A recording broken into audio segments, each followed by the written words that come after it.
എല്ലാവർക്കും ഒരു പുതിയ വീഡിയോയിലേക്ക് സ്വാഗതം. അപ്പോൾ ഇന്ന് നമ്മൾ ഡിസ്കസ് ചെയ്യുന്ന വിഷയം റയൽ മാഡ്രിഡ് ആണ്. ഈ വീഡിയോ ചിലപ്പോൾ റയൽ മാഡ്രിഡിനെ ഇഷ്ടപ്പെടുന്നവർക്ക് ഇഷ്ടമാവാൻ സാധ്യതയില്ല.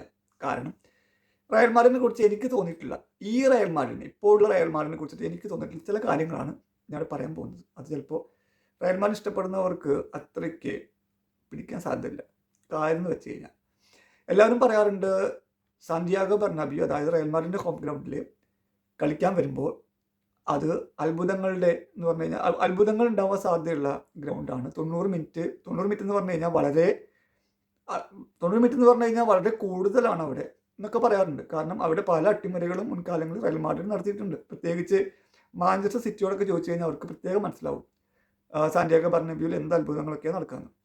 അങ്ങനത്തെ ഒരു കാലം ഉണ്ടായിരുന്നു എന്ന് പറഞ്ഞു കഴിഞ്ഞാൽ. ഇപ്പോഴത്തെ കാലം എന്ന് വെച്ച് കഴിഞ്ഞാൽ അത്രയ്ക്ക് ഉണ്ടോ എന്ന് എനിക്ക് സംശയമാണ്. എന്ന് പറഞ്ഞു കഴിഞ്ഞാൽ റയൽ മാഡ്രിഡ് ഇപ്പോൾ സാന്റിയാഗോ ബെർണാബ്യൂവിൽ വെച്ച് കളിച്ചാലും എവിടെ കളിച്ചാലും, പ്രത്യേകിച്ച് ഹോം ഗ്രൗണ്ടിൽ വെച്ച് കളിച്ചാലും എതിരാളികൾ വന്ന് പഞ്ഞിക്കിടുന്ന അല്ലെങ്കിൽ എതിരാളികൾ വന്നവരെ പൂട്ടുന്ന ഒരു അവസ്ഥയാണ് കാണുന്നത്. ഫോർ എക്സാമ്പിൾ, കഴിഞ്ഞ ആഴ്ച ചാമ്പ്യൻസ് ലീഗിൽ quarter final first league Bayern മ്യൂണിക്കിനെതിരെ സാന്റിയാഗോ ബെർണാബ്യൂവിൽ ജയിച്ചില്ലെങ്കിൽ അല്ലെങ്കിൽ സാന്റിയാഗോ ബെർണാബ്യൂവിൽ പിടിച്ചു കെട്ടിയിട്ടില്ലെങ്കിൽ പിന്നെ എവിടെ പിടിച്ചു കെട്ടും? സാന്റിയാഗോ ബെർണാബ്യൂവിൽ 2-1 റയൽ മാഡ്രിഡ് തോറ്റു. അക്ഷരാർത്ഥത്തിൽ ഒരു ഗോളൊക്കെ അടിച്ച് അവർ തിരിച്ചുവരവിനൊക്കെ ഒരുങ്ങിയെങ്കിലും പക്ഷേ രണ്ടാമത്തെ ഗോളും സമനില ഗോളും വിജയ ഗോളും നേടാൻ അവർക്ക് സാധിച്ചില്ല. പഴയ രീതിയിലുള്ള ഒരു മാഞ്ചസ്റ്റർ സിറ്റിക്കെതിരെയുള്ള ഒരു കംബാക്ക് പ്രതീക്ഷിച്ചിരുന്ന റയൽ മാഡ്രിഡ് ആരാധകരെയൊക്കെ നിരാശപ്പെടുത്തിക്കൊണ്ട് സാന്റിയാഗോ ബെർണാബ്യൂവിൽ റയൽ മാഡ്രിഡ് തോറ്റു. അപ്പോൾ അത് പറയും, അത് വളരെ ശക്തരായിട്ടുള്ള ജർമ്മൻ ടീമായ ബയേൺ മ്യൂണിക്കിനെതിരെ ആയിരിക്കുന്നു. ഓക്കെ, തിരിച്ചുവരവിനുള്ള ഒരു അവസരം കൂടി ഉണ്ടെന്നാണ് റയൽ മാഡ്രിഡിൻ്റെ പരിശീലനം പറഞ്ഞിരിക്കുന്നത്. അതെവിടെയാ? അലിയൻസ് അറീന എന്ന് പറഞ്ഞാൽ ബയേൺ മ്യൂണിക്കിൻ്റെ ഹോം ഗ്രൗണ്ടിൽ. സാധാരണ രീതിയിൽ ബയേൺ മ്യൂണിക്കിൻ്റെ ഹോം ഗ്രൗണ്ടിൽ വരുന്ന ഈ ഇപ്പോൾ ബുണ്ടസ് ലീഗിലെ എതിർ ടീമുകളടക്കം അവർക്ക് വരുന്നവരോടൊന്നും നിരാശപ്പെടുത്താതെ വയറ് നിറച്ച് കൊടുത്ത് അവർ പറഞ്ഞേക്കുന്ന ശീലമാണ് ബയേൺ മ്യൂണിക്കിനുള്ളത്. എല്ലാവർക്കും അറിയാം. ഇപ്പോൾ ഈ ചാമ്പ്യൻസ് ലീഗിൽ ക്വാർട്ടർ ഫൈനൽ പോലുള്ളൊരു നോക്കൗട്ട് മത്സരം വരുമ്പോൾ എന്തായാലും നമ്മുടെ അതും എതിരാളികൾ റയൽ മാഡ്രിഡ് ആകുമ്പോൾ ബയേൺ മ്യൂണിക്ക് ഒന്ന് കരുതിയിട്ട് തന്നെയാവും ഒരുങ്ങുക. അപ്പോൾ എനിക്ക് തോന്നുന്നത് റയൽ മാഡ്രിഡിന് ഒരു 2-3 എണ്ണം അടിച്ചു കൊടുത്തിട്ട് സിമ്പിളായിട്ട് ബയേൺ മ്യൂണിക്ക് ജയിക്കുമെന്ന് എനിക്ക് തോന്നുന്നത്. പക്ഷേ ഇത് റയൽ മാഡ്രിഡാണ്, ചാമ്പ്യൻസ് ലീഗാണ്. ചാമ്പ്യൻസ് ലീഗ് എന്നൊക്കെ പറയുമ്പോൾ അവർ രക്തത്തിൽ അലിഞ്ഞു ചേർന്നിട്ടുള്ളതാണ്. പക്ഷേ ഇപ്പോഴത്തെ റയൽ മാഡ്രിഡിൻ്റെ രക്തത്തിൽ എത്രത്തോളം ചാമ്പ്യൻസ് ലീഗ് അലിഞ്ഞു ചേർന്നിട്ടുണ്ടെന്ന് സംശയമാണ്. ഡിഫൻസും അവരുടെ മിഡ്ഫീൽഡൊക്കെ ഇനിയും ഏറെ ശരിയാവാനുണ്ട്.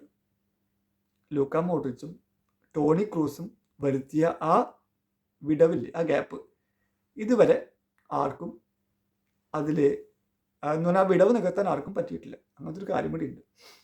അത് കാരണം കൊണ്ട് വളരെ ബുദ്ധിമുട്ടാണ്. അത് നമ്മൾ ബയേൺ മ്യൂണിക്കിനെതിരെ മത്സരത്തിൽ കണ്ടു. ഇനിയിപ്പോൾ അത് ബയേൺ മ്യൂണിക്കിനെതിരെ മത്സരം ബെർണാബ്യൂവിൽ അത് ബയേൺ മ്യൂണിക്കാണ് എന്ന് പറയുന്ന വ്യക്തികളുണ്ട് വെച്ചെങ്കിൽ ഇതാ ഇന്ന്, അതായത് ശനിയാഴ്ച നമ്മുടെ ജിറോണയായിട്ട് റയൽ മാഡ്രിഡ് ലാ ലീഗിൽ ഒരു മത്സരം കളിച്ചു.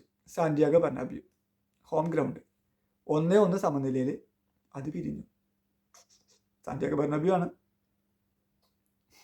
ആലോചിക്കണം. 1-1 സമനില. അപ്പോൾ മനസ്സിലാക്കാമല്ലോ സാന്റിയാഗോ ബെർണാബ്യൂവിൽ ഇപ്പോൾ എത്രത്തോളം മികവ് റയൽ മാഡ്രിഡ് പുലർത്തുന്നുണ്ടെന്ന്. ഇത് പഴയ റയൽ മാഡ്രിഡ് അല്ല എന്നുള്ള സത്യം ആരാധകർ മനസ്സിലാക്കേണ്ടിയിരിക്കുന്നു. ഇപ്പോൾ ഏത് ടീം വന്നാലും സാന്റിയാഗോ ബെർണാബ്യൂവിൽ റയൽ മാഡ്രിഡിനെ പൂട്ടിക്കെട്ടാം, അല്ലെങ്കിൽ റയൽ മാഡ്രിഡിനെ ജയിക്കാം എന്നുള്ള സിറ്റുവേഷനിലാണ് ഇപ്പോൾ ഇരിക്കുന്നത്. ആ സത്യാവസ്ഥ എല്ലാവരും മനസ്സിലാക്കണം. ഈ പാകപ്പിഴകളൊക്കെ പരിഹരിച്ച് ഡിഫൻസിലായാലും ഒക്കെയുള്ള പാകപ്പിഴവൊക്കെ പരിഹരിച്ച് തിരിച്ചു വരണം. ഈ ചാമ്പ്യൻസ് ലീഗ് ഏതാണ്ട് അവസാനത്തെ പോലെ തന്നെയാണ് എനിക്ക് തോന്നുന്നത് പേഴ്സണലി. കാരണം നെക്സ്റ്റ് സാന്റിയാഗോ ബെർണാബ്യൂവിലാണെങ്കിൽ എന്ന് പറഞ്ഞാൽ രണ്ടാമത്തെ ലീഗ് എന്ന് പറഞ്ഞാൽ quarter final, Champions league quarter final, second league Santiago ബെർണാബ്യൂവിലാണെങ്കിൽ ഞാനൊരു പ്രതീക്ഷ വെച്ചിരുന്നു. പക്ഷേ ഇത് നടക്കുന്നത് അലിയൻസ് അറീനയിലാണ്, ബയേൺ മ്യൂണിക്കിൻ്റെ ഹോം ഗ്രൗണ്ടിലാണ്. സാധ്യത നന്നേ കുറവാണ്. അപ്പോൾ മനസ്സിലാക്കിയുള്ളത് ഇത് പഴയ റയൽ മാഡ്രിഡ് ടീമല്ല, ഇതൊരു പുതിയ റയൽ മാഡ്രിഡ് ടീമാണ്. പക്ഷേ കുറച്ചധികം പ്രശ്നങ്ങളുണ്ട്.